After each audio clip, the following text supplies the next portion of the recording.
Hello दोस्तों, प्रणाम, नमस्ते। ये तिलक गीत है।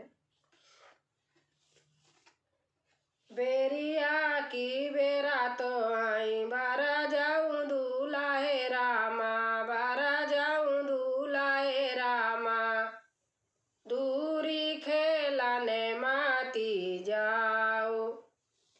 बेरिया की बेरा तो आई बारा जाऊं दूल्हे रामा, बारा जाऊं दूल्हे रामा, दूरी खेलाने माती जाओ।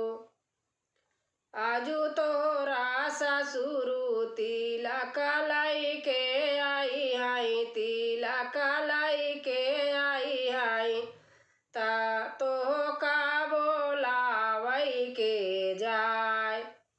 आजू तोरा ससुरु तिलक लाई के आई हाई, तिलक लाई के आई हाई, के ही मोरे ढूढ़ने का जाय।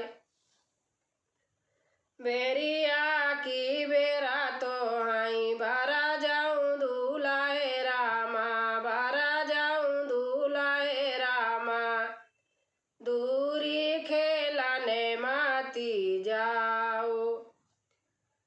रोजाता खेलब माई ओएड़े ना गोएड़े ना, आजू खेलब जमुना तीर।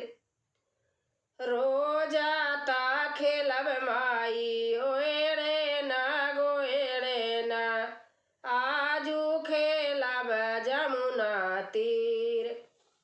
हमका खोजन जई बाबा कावन रामा, बाबा कावन रामा, जे करे न नाती का तिलक। हमका खोजन जई पापा कावन रामा, पापा कावन रामा, जेन के ना बेटा का तिलक। हमका खोजन जई चाचा कावन रामा, भैया कावन रामा, जेन के ही बेटा का तिलक।